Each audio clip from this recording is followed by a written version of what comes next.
से बचाए।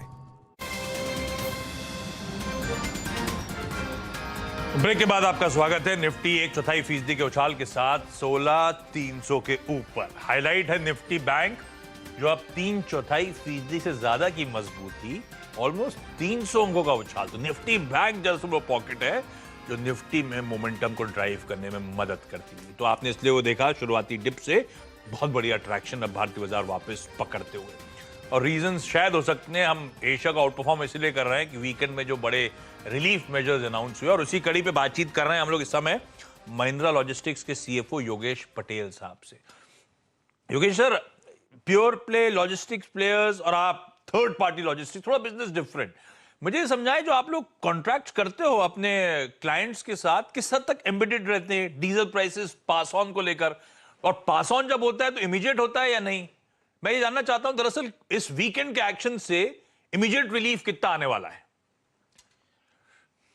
जी, तो ये जो ट्रांसपोर्टेशन के कॉन्ट्रैक्ट होते हैं, भले ही आप 3PL ले लीजिए या नॉर्मल 2PL वाली मॉडल भी रखेंगे, तो ट्रांसपोर्टेशन रेट्स ज्यादातर कॉन्ट्रैक्ट्स में फ्यूल रेट की बेंचमार्किंग की जाती है, और उसकी चेंजेस की वजह से ट्रांसपोर्टेशन रेट्स चेंज करना बड़ी नॉर्मल स्ट्रक्चर रहती है। ये जो चेंजेस होते हैं वो कभी कभी एक थ्रेशोल्ड के एक थोड़ी सी मात्रा बढ़ती है, उसके बाद चेंज किए जाते हैं। बट जिस हिसाब से चेंज हुए हैं इस वीकेंड पे, ये सारे डेफिनेटली ट्रिगर करेंगे जो भी वैल्यू बेस्ड थ्रेशोल्ड होते हैं, वो तो उनको डेफिनेटली ट्रिगर करेंगे कि फ्यूल प्राइस या फेयर प्राइस रीसेट हो जाए उसकी वजह से होगा। योगेश सर, एक जाते थे और सवाल, स्टॉक बहुत बढ़िया रिएक्ट कर रहा है, अब तो ऑलमोस्ट 10% के उछाल के साथ महिंद्रा लॉजिस्टिक्स इस समय कामकाज करता हुआ। तो एक तो ये वीकेंड रिलीफ कह लीजिए, दूसरा आज ऑटोज आउट परफॉर्म कर रहे हैं। और मुझे याद है आपके लास्ट क्वार्टर के जब नंबर्स आए थे तो ऑटो सेगमेंट ठंडा था, क्योंकि मेरे ख्याल से चिप इश्यूज अपने हाईस पे थे। आपका नॉन ऑटो परफॉर्म करके ले गया, इसलिए क्वार्टर के फाइनल परफॉर्मेंस था वो बेहतर ही देखने को मिला। अब क्या ऑटोज से भी अच्छा ट्रैक्शन मिल रहा है क्या? ये जो ऑटो स्टॉक्स में उछाल देख रहे हैं, आपसे दरअसल एक चैनल चेक हो जाएगा, ये ऑटोज में मोमेंटम लौटा है क्या? कामकाज बढ़िया होना शुरू हो गया है वापस क्या? ये हमने मार्च महीने से ही देखा था। अगर हमने लास्ट क्वार्टर की भी हमारी कमेंट्री हमने बताई, तो मार्च महीने से सप्लाई जो सिचुएशन थी वो काफी ईज आउट होना चालू हो गई थी। उसकी वजह से जो डिस्पैच प्रोडक्शन वॉल्यूम और उसकी वजह से डिस्पैच वॉल्यूम दोनों ही में वृद्धि देखी गई थी मार्च महीने से। और वो थोड़ी सी स्टेबलाइजेशन या जो प्रोडक्शन ईज आउट हो रही है, उसकी वजह से वो अपटिक सस्टेन हो रहा है अभी तक। पटेल साहब, बहुत बहुत धन्यवाद वक्त निकालने के लिए। आज के इंपॉर्टेंट दिन सुबह सुबह जुड़ के हमें समझाने के लिए इस वीकेंड के मेजर्स का क्या मायने हैं।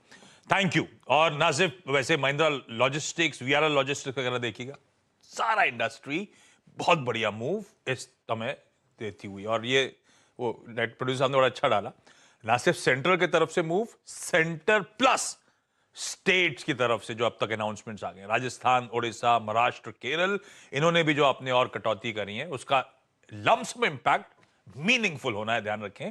तो बड़ी अच्छी कटौती इस वीकेंड अनाउंसमेंट आते हुए पेट्रोल और डीजल के फ्रंट पे, शायद इसीलिए भी हम थोड़ा सा रिजॉइस तो कर ही रहे हैं। निफ्टी बैंक अब ऑलमोस्ट 300 पॉइंट का उछाल 34,550 के ऊपर के लेवल्स पर अब हम इस समय ट्रेड करते हुए। ब्रॉडर मार्केट्स 1 for 1 का रेशियो स्लाइटली एडवांसेस के फेवर में। और डॉक्टर साहब प्लीज एक बार कंट्रीब्यूशन प्लेट दिखा दीजिए, उसके बाद वीरू से बातचीत करी जाए, समझा जाए कि इस बढ़िया मूव जो 45 मिनट का ट्रेड कल्मिनेट हुआ है अब तक, मूड माहौल अब कैसा बन रहा है।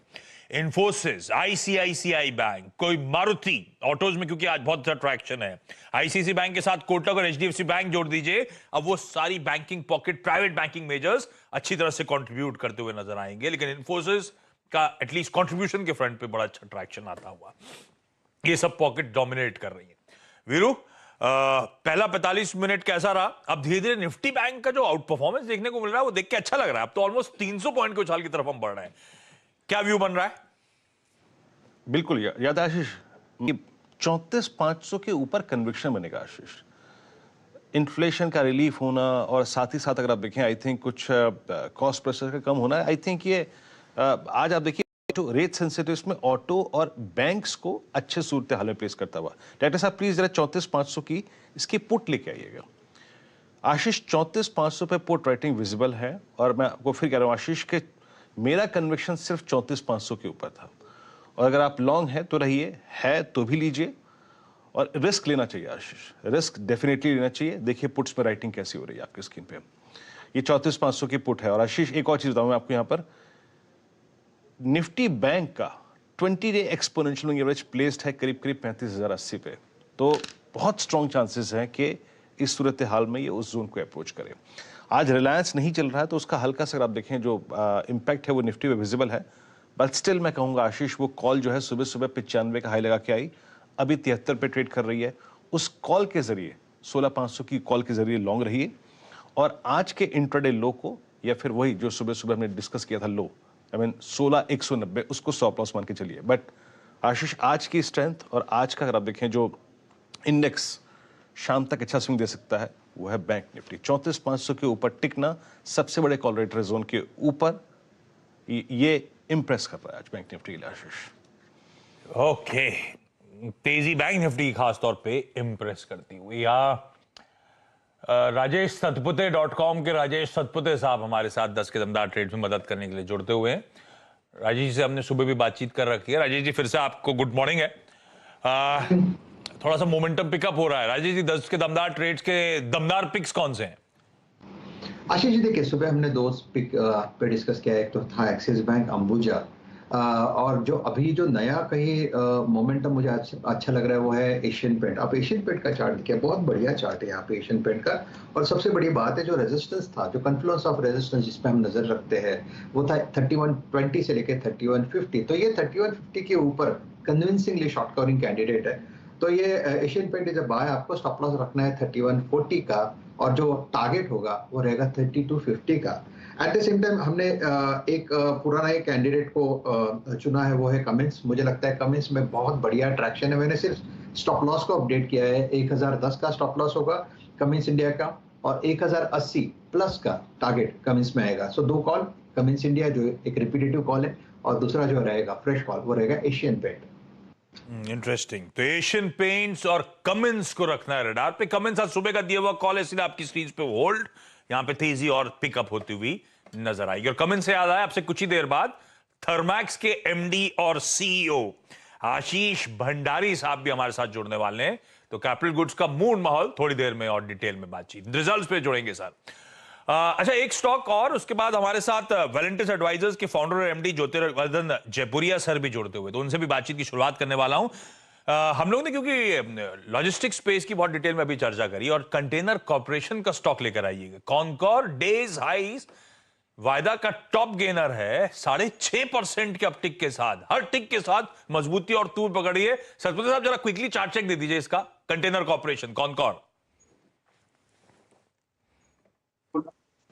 पता कंटेनर कॉर्पोरेट रिजल्ट के बाद का रिएक्शन था, लेकिन आज जिस तरह से ये रिवर्सल है मुझे लगता है फिर से वही सिचुएशन होगा बेयर ट्रैप वाला। और 610 के आसपास है, हालांकि 610 और 615 पे थोड़ा रेजिस्टेंस है। तो अगर आपको डिप पे मिले तो ज्यादा बेटर होगा, क्योंकि आपको स्टॉप लॉस लगाना है 595 का और जो टारगेट होना चाहिए वो रहेगा 635 टू 640 पोजिशनल। एक सेकंड कॉल ले लो जी। हम कॉनकोर आपकी स्क्रीन पे है। और एक और चीज शायद राजेश जी जो मैं डिस्कस करना चाहूँ आपसे, मारुति में बहुत शॉर्ट ट्रैप हुआ है और मारुति क्लोजर टू एक्सपायरी अपना आप समझ लीजिएगा कि 7 मार्च यानी मार्च अप्रैल मई इन 3 सीरीज के हाईएस्ट क्लस्टर में ट्रेड कर रहा है। राजेश जी थोड़ा सा स्पेकुलेटिव कॉल होगी ये, बट क्या 8,000 की कॉल, आई मीन 125 रुपये हार्डली मैटर्स फॉर मारुति, क्या 8,000 की कॉल पे फोकस करना चाहिए मारुति की क्या?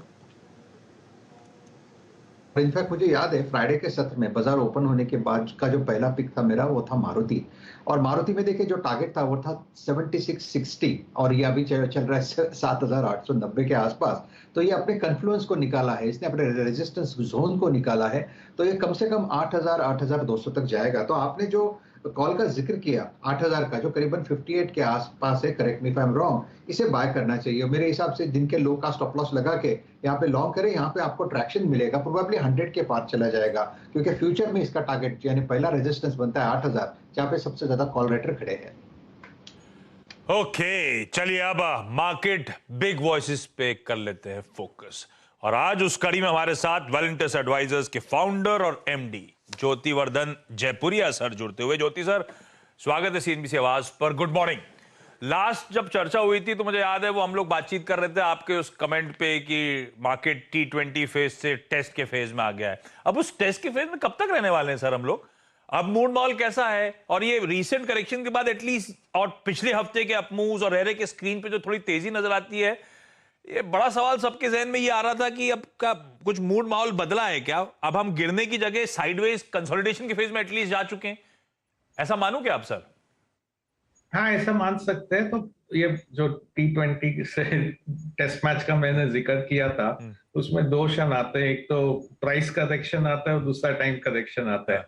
तो दोनों देखने को मिलेंगे। प्राइस करेक्शन काफी देखने मिल गया है, और अगले 3 महीने 6 महीने में टाइम करेक्शन भी हो जाएगा, तो वैल्यूएशन क्या फिर अच्छे हो जाएंगे। वहां से फिर एक अच्छा है ना रैली मिल सकता है अपने को। तो मेरे ख्याल से प्राइस करेक्शन काफी खत्म हो गया है, थोड़ा प्राइस करेक्शन और आ सकता है, और एक टाइम करेक्शन की भी जरूरत है अभी मार्केट में। अच्छा सर, आप सबसे बड़ा अगर आप देखें जो कंसर्न इस वक्त था वर्ल्ड वाइड, इंडिया में, I think it's a global trouble right now is inflation. Bharat सरकार का अगर आप देखें इस पेट्रोल डीजल के दामों को काटने का, और उसके बाद अगर आप देखें राज्य सरकारों का भी अगर आप देखें पूरा सपोर्ट मिल रहा है, ऐसे में आपको लगता है कि थोड़ा सा हमें इन्फ्लेशन फ्रंट पे थोड़ा सा अगर आप देखें रिलीफ मिलेगा अगले 2-3 महीनों में? और एक और चीज़ जिस पे हम सुबह से काफ़ी फोकस कर रहे हैं कि क्या बजट में जो आई थिंक फिस्कल रोड में रखा गया था, क्योंकि मोटा मोटी अगर आप देखें पेट्रोल डीजल के प्राइस से कटौती से 1 लाख रुपए का जो एक्सचेकर को जो कंट्रीब्यूशन था वो चला जाएगा, क्या उस मैथमेटिक पे थोड़ा इम्पैक्ट पड़ेगा? आपकी राय उस पर? हाँ, तो यदि दोनों चीज देखें तो इन्फ्लेशन और फिस्कल डेफिसिट, तो इन्फ्लेशन आज के दिन सबसे ज्यादा समस्या है पूरे वर्ल्ड में। ही सब पूरे सेंट्रल बैंक्स का फोकस वही है कि इन्फ्लेशन कैसे कम किया जाए। तो एक तरह से आरबीआई ने एक मेजर लिया कि इंटरेस्ट रेट बढ़ा दिया था। उधर गवर्नमेंट पिछले 2-3 दिन में 2-3 मेजर लिए हैं। एक तो जो पेट्रोल डीजल का आपने देखा है, वो दूसरा बहुत महत्वपूर्ण है वो स्टील प्राइसेस का, क्योंकि स्टील प्राइस वो कम करने में है। जो कि स्टील प्राइस कम होए तो बाकी सब प्रोडक्ट्स के भी एटलीस्ट है ना, जो इनपुट कॉस्ट प्रेशर है वो घट जाएगा, तो जो इनको प्राइस हाइक करना पड़ेगा वो थोड़ा कम हो जाएगा। तो इससे थोड़ा इम्पैक्ट तो आएगा इन्फ्लेशन पे। और दूसरा इम्पैक्ट देखना पड़ेगा कि अब फिस्कल डेफिसिट पे क्या होता है। तो फिस्कल डेफिसिट यदि अपने देखे 1 लाख करोड़ का जो एक तरह से लॉस किया है गवर्नमेंट, तो है ना फिस्कल डेफिसिट करीब ½ बढ़ सकता है। पर मैं एक ही टिप्पणी करूंगा कि जो बजट आया था इस बार, और जो है ना गवर्नमेंट के रेवेन्यू के फोरकास्ट थे, उस टाइम मैंने भी कहा था, उस सब ने कहा था कि काफी कंजर्वेटिव लग रहे हैं। नॉर्मली गवर्नमेंट बहुत अग्रेसिव फोरकास्ट करती है, इस बार कंजर्वेटिव लग रहे थे। तो गुंजाइश है कि यदि इकोनॉमी ज्यादा है ना स्लो डाउन में नहीं आया, तो हो सकता है ये है ना रेवेन्यू फोरकास्ट ज्यादा हो जावे, फोरकास्ट से एक्चुअल रेवेन्यू ज्यादा रहे, तो इसलिए ना ज्यादा इम्पैक्ट नहीं भी आवे फिस्कल डेफिसिट पे। तो मेरे ख्याल से है ना जो ½ का है 1 लाख करोड़ पे, हो सकता है उसमें थोड़ा रेवेन्यू बॉयंसी के कारण 0.2% ही हो जावे, जो वेरिएबल हो जाता है। ओके, यानी आपको नहीं लगता मतलब कि बहुत डाइवर्जेंस नहीं होगा? और बजट स्पीच में सर सबसे महत्वपूर्ण था कैपेक्स, वो करीब 7.5 ट्रिलियन का। तो आपको लगता है कि सरकार उसको एटलीस्ट उसी ट्रैजेक्टरी में रखेगी, उससे कोई छेड़छाड़ नहीं करेगी, ऑन द कॉन्ट्री अपनी बोरोइंग्स को बढ़ाएगी? आपका मत ये कहता है इसका मतलब?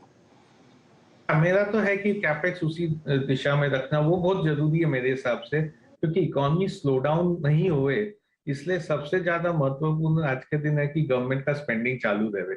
यदि उनको थोड़ा बोरो करना पड़े, थोड़ा है ना इंटरेस्ट रेट भी बढ़ जावे, उससे भी है ना एक तरह से इकोनॉमी मैनेज कर सकता है। यदि गवर्नमेंट कैपेक्स चालू रहता है तो वो बहुत जरूरी है, क्योंकि उसी से है ना इकोनॉमिक रिवाइवल आ सकता है।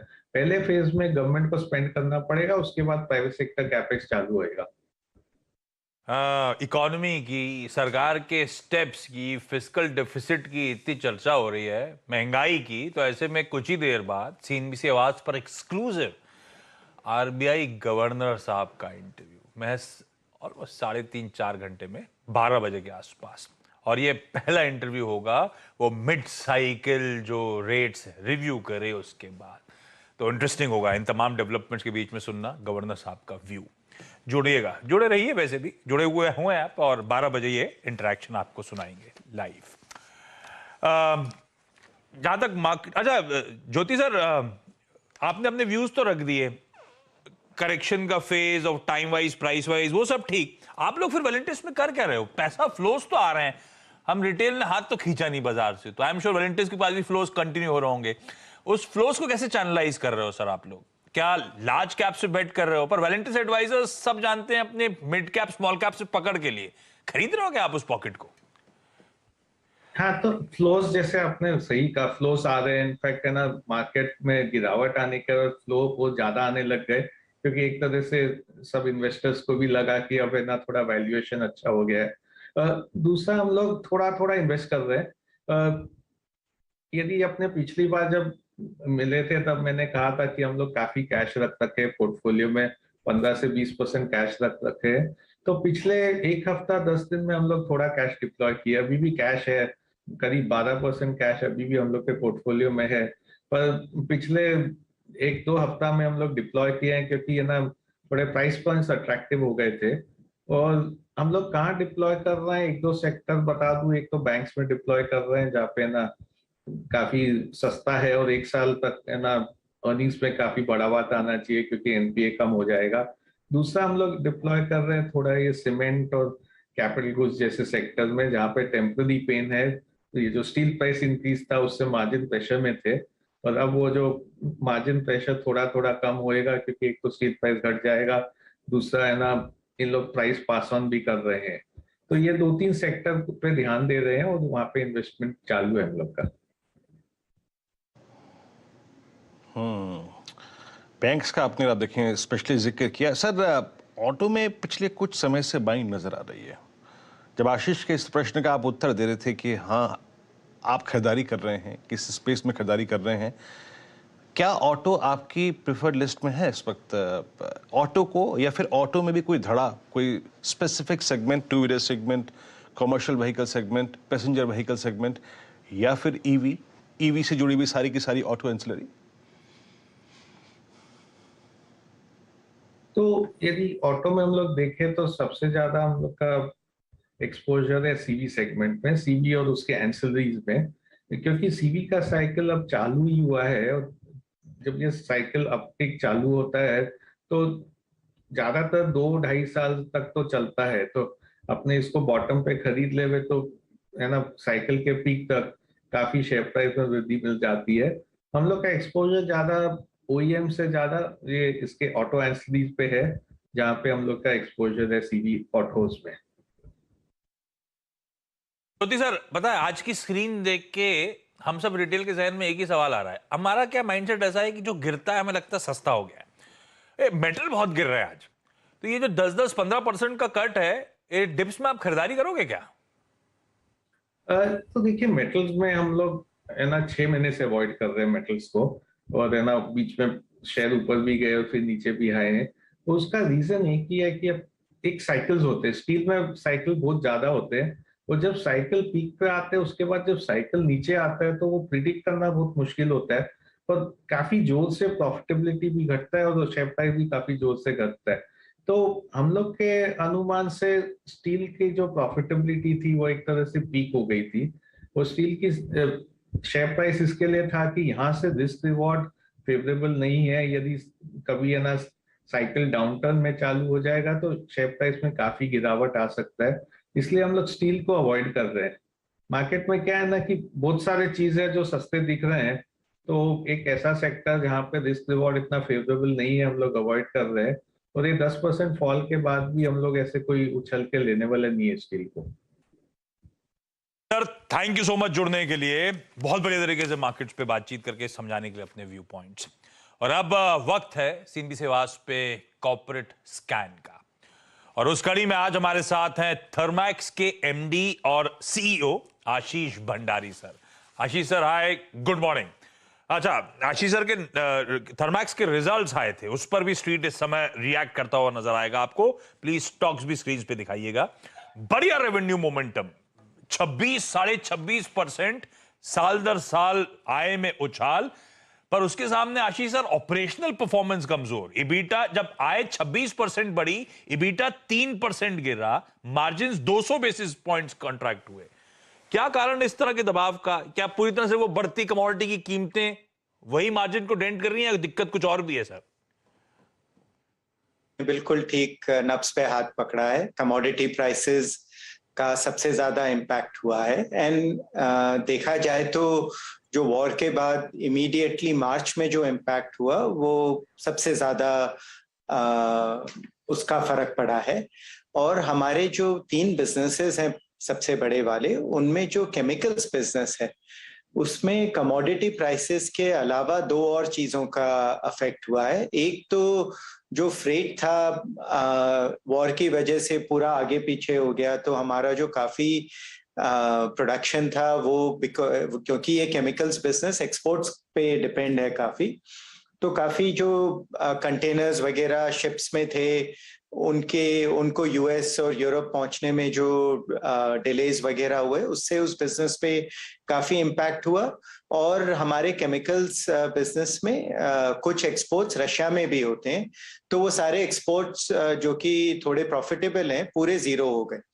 तो हमारा जो बिजनेस है एनर्जी का, जहाँ पे मेटल का इम्पैक्ट होता है, वो तो हुआ ही, वो हमने फिर भी मैनेज किया। पर जो केमिकल्स में ये जो 2 और चीजें थी जिनका काफी इम्पैक्ट हुआ, वो पिछले क्वार्टर में मैनेज करना मुश्किल हुआ। उसके रिस्पॉन्स में हमने प्राइसेस काफी इंक्रीज किए हैं, देखो उसका क्या इम्पैक्ट आता है। और अब थोड़े जो मेटल के प्राइसेस सॉफ्ट होने लगे हैं, और बाकी इंटरनेशनल सप्लाई चेन भी थोड़ा सा स्टेबलाइज होने लगा है। जो वॉर के बाद इमीडिएट इम्पैक्ट हुआ था वो 1-2 महीने बहुत खराब था, पर अब थोड़ा स्टेबलाइज होने लगा है। तो देखते हैं अभी आगे का टाइम कैसा आता है। एक तो आपने रशिया की क्योंकि बात छेड़ दी, ये जो पॉकेट ऑफ प्रॉब्लम है रशिया यूक्रेन, थर्मैक्स का दरअसल एक्सपोजर है कितना? दूसरा, हम लोगों ने बात वो इन्फ्लेशनरी हेडविंड्स की, वो दिक्कतों की बात करी। अब इस वीकेंड में कुछ मेजर्स अनाउंस हुए भंडारी साहब, स्टील कीमतों को लगाम में लगाने के लिए, सीमेंट को, प्लास्टिक को, ये सब जो कमोडिटी प्राइसेस कूल ऑफ करने की स्टेप्स हैं, आपका आकलन क्या है वीकेंड पे? कितना मदद कैपिटल गुड इंडस्ट्री, कितनी मदद थर्मैक्स को इन स्टेप की हो सकती है? क्योंकि दिक्कत तो वो कच्चे माल की लागत की थी। बिल्कुल, आई थिंक उससे मदद होगी। मैं 2 चीजें कहना चाहूंगा। एक, एंड ये गवर्नमेंट के लिए कोई इजी काम नहीं है, या तो इन्फ्लेशन पे बुरी तरह कंट्रोल करें या ऐसे सारे मदद करके, पर इनका इतना खराब इम्पैक्ट नहीं होना चाहिए कि यही सेक्टर्स जो कि सबसे ज्यादा ऑर्डर्स भी ला रहे हैं वो भी रुक जाए। तो ये जोन जो है बीच में, कि उसको कैसे मनूवर किया जाए, ये गवर्नमेंट का एक थोड़ा जरूरी काम है। आई थिंक इंडिया के लिए ये आने वाले थोड़े महीने और क्वार्टर जो वर्ल्ड इकोनॉमी के कंपैरिजन में है बहुत अच्छे हो सकते हैं, क्योंकि डोमेस्टिक डिमांड स्ट्रांग है, फंडामेंटल्स इंडिया के अभी थोड़े रोबस्ट हैं, ओवरऑल डेट वगैरह जो देखा जाए सब थोड़ा मैनेजेबल है। तो अगर इंडिया ये इन्फ्लेशन को रीजनेबली कंट्रोल करके, डिमांड भी थोड़ा तो म्यूट हो गई, पर थोड़ा म्यूट होए, बहुत ज्यादा नहीं होए, तो ये अगले 2-3 साल बहुत अच्छे हो सकते हैं। जैसा कि जब 2009-10 जब वो ग्लोबल क्रैश हुआ था, उसके बाद इंडिया केम आउट बहुत फास्ट।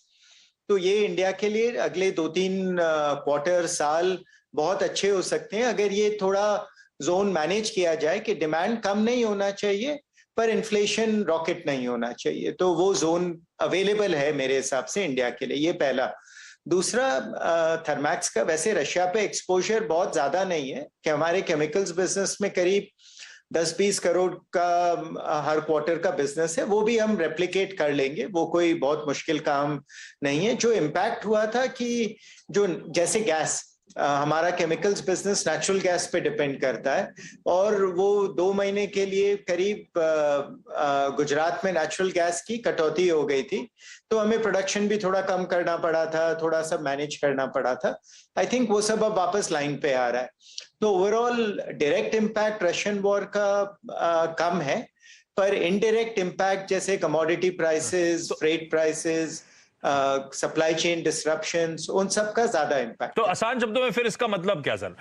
आपके मार्जिन्स कॉन्ट्रैक्ट होके इस Q4 में 6.79% पे पहुंच गए। आउटलुक क्या है? इन लेवल्स को आप कॉन्फिडेंट और डिफेंड कर पाओगे या FY23 में फर्दर कॉन्ट्रैक्शन का भी डर बन सकता है? देखिए, कुछ भी हो सकता है, तो कहना मुश्किल है। हाँ। पूरी कोशिश और यही है कि इससे ज्यादा कॉन्ट्रैक्ट तो बिल्कुल नहीं होना चाहिए।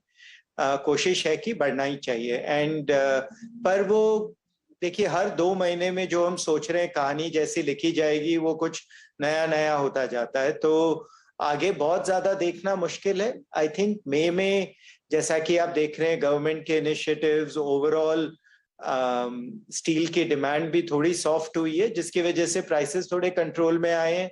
ग्लोबली भी सप्लाई चेन थोड़ा कंट्रोल में आया है, पर कुछ भी हो सकता है। एंड जो डिमांड सप्लाई बैलेंस है वो इतना नाजुक है कि एक और कोई भी इम्पैक्ट आए ग्लोबली, वो वापस इसको स्पिन में डाल सकता है। तो ज्यादा दूर देखना मुश्किल है, पर और हम भी जैसे ऑर्डर आ रहा है उसको बहुत ही जल्दी सप्लाई चेन में हम रिलीज कर रहे हैं, ताकि बैक टू बैक जितना मैनेज किया जा सके हो सके, उस पे हम जो सफलतापूर्वक काम किया जा सकता है वो हम कर रहे हैं अभी। पर पूरे साल का कहना मुश्किल है कि क्या होगा। बिल्कुल, करंट कॉस्ट एनवायरनमेंट में अगर आप देखें, इन्फ्लेशन प्रेशर में अगर आप देखें, तो मार्जिन्स को लेके बहुत लंबा आउटलुक देना मुश्किल है। 6.79 की ट्रैजेक्टरी भी है। आशीष के प्रश्न के जवाब में अगर आप देखें, आपने बॉटम लाइन और मार्जिन्स के पीछे थोड़ी ड्रॉ करी, लेकिन Ashish ji, top line growth आप कैसे देख रहे हैं इस पूरे फिस्कल को? एंड आप एग्जैक्टली कितने ऑर्डर बुक के साथ कर सकते हैं, आउटस्टैंडिंग ऑर्डर के साथ? तो ये भी मुश्किल क्वेश्चन है, क्योंकि अभी जो हम देख रहे हैं डिमांड बहुत स्ट्रांग है, एंड मल्टीपल सेक्टर से स्ट्रांग है। पर जैसा हम यूएस और वेस्टर्न मार्केट्स में देखें, वहां पे रिसेशन की बात हो रही है, तो उन सब में इंडिया का क्या इम्पैक्ट आएगा वो अभी, क्योंकि अभी हर जगह डिमांड ठीक है, पर मार्केट कह रहा है कि अगले 1-2 क्वार्टर्स में डिमांड कम होगा, इसलिए जो इम्पैक्ट है रिटेल प्राइसेस में, स्टॉक प्राइसेस में, वो सब दिखने लगा है। अच्छा आशीष साहब, फिर ये इंडिया अभी थोड़ा सा इंसुलेटेड है। काफी हमारे सेक्टर्स हैं जो कि PLI स्कीम से, चाइना +1 स्कीम से लोकल डिमांड स्ट्रांग है, तो अगर वो कंटिन्यू करें तो हम कह सकते हैं कि इस साल भी ऑर्डर्स अच्छे रहेंगे। एक अलग मूवमेंट है ग्रीन मूवमेंट का, कि हर कोई अपना एनर्जी बास्केट ग्रीन करना चाहता है, उसका भी थर्मैक्स पे फायदा होता है। पर बेसिक जो फंडामेंटल डिमांड है वो थोड़ा मुश्किल है, क्योंकि अगर ये जो ग्लोबल स्लो डाउन है वो भारत पे भी इम्पैक्ट होगा, तो हो सकता है कि Q3 तक डिमांड कम हो जाए। पर अभी जैसा हम देख रहे हैं ऑर्डर्स का मोमेंटम स्ट्रांग है, और अगले 1-2 महीने तो एटलीस्ट स्ट्रांग रहेगा। ये दिक्कत है। भारत तो खैर थोड़ा सा स्टैंड आउट करता हुआ, PLI स्कीम का बेनिफिट्स वाकई मिल रहे हैं, ग्रीन एनर्जी की फोकस के चलते फायदा मिलेगा, लेकिन दुनिया रिसेशन में जा रही है। ऐसा हुआ तो हो सकता है थोड़ा सा डिमांड पे इम्पैक्ट देखने को मिले। बिल्कुल, बस समय नहीं था, लेकिन बड़ी अच्छी ऑर्डर बुक का ट्रैक्शन आया, तो अब होप्स इस ऑर्डर बुक के ट्रैक्शन के चलते शायद कुछ ग्रीन शूट्स प्राइवेट कैपेक्स के एटलीस्ट अपीयर हो रहे हैं, भरोसा बढ़ रहा है। लेकिन Bhandari sir, thank you so much जुड़ने के लिए, बढ़िया तरीके से नंबर्स और डिटेल में हमसे बातचीत करने के लिए, नंबर्स समझाने के लिए धन्यवाद। निफ्टी बैंक दिखा दीजिए स्क्रीन पे। 16,300 के ऊपर निफ्टी 1/4% की बढ़त के साथ, और आज की आउट परफॉर्मेंस वाली पॉकेट बनी है निफ्टी बैंक 300 पॉइंट, 3/4% से ज्यादा के उछाल के साथ वहां पे कामकाज और बढ़िया रिएक्शन। नीरज जी, नीरज जी आ गए हैं अगले शो की तैयारी, आप लोग की क्वेरी सॉल्व करेंगे, ये बताएंगे आपको दरअसल 100 रुपए में कितना फायदा वीकेंड पे मिला है, तो मेरी कितनी सेविंग होगी आप बताओगे ना? आप बताओ ना, मैं तो चैनल चेक आप ही से ले लेता हूँ। मेरी तो अभी तक सुबह से अब तक कोई सेविंग नहीं हुई, क्योंकि डीजल डला है नहीं तो पता चला नहीं। महंगाई जस की तसी। अरे कल शाम से कुछ नहीं किया? नहीं, ऐसा कुछ नहीं करा। आजकल सब कुछ कर्टेल कर रखा है भाई साहब। आजकल अपने आप को सिर्फ टीवी सेट के सामने बैठ के खबरें देखते रहते, वो तो मंथली सब्सक्रिप्शन ले रखा है, तो उसी से काम कर लेने का। आपने वीकेंड में निपटा डाली वो, सुना? क्या नाम है ये, पंचायत 2? हाँ, कैसी? बहुत अच्छी सीरीज है, बहुत ही बढ़िया, मजा आ गया। हाँ, मैं देख नहीं पा रहा हूँ। मेरे साथ इशू ये है कि मैंने एक सीरीज शुरू करी जिसके 10 सीजन है, वो छूट नहीं रही है। 1-2 साल लगेंगे। अबे रोज आधा घंटा देख के तो सही में बहुत टाइम लगना है, तो जब तक वो खत्म नहीं होगी नई चीजें जा नहीं पा रहा हूँ। नहीं, पंचायत बहुत अच्छी सीरीज है, मैंने देखी वीकेंड, मजा आ गया उसमें, देखने लायक है। परफेक्ट। तो बाजार की स्थिति क्या है भाई आज? निफ्टी बैंक और मजबूत हो रहा है, 1% ऊपर आ रहा है। सब कुछ तेजी में है। इन्फ्लेशन कम करने के जो प्रयास किए जा रहे हैं, बाजार उसको पसंद कर रहा है, खाली स्टील छोड़ के। स्टील बहुत दुखी है, बहुत ही ज्यादा।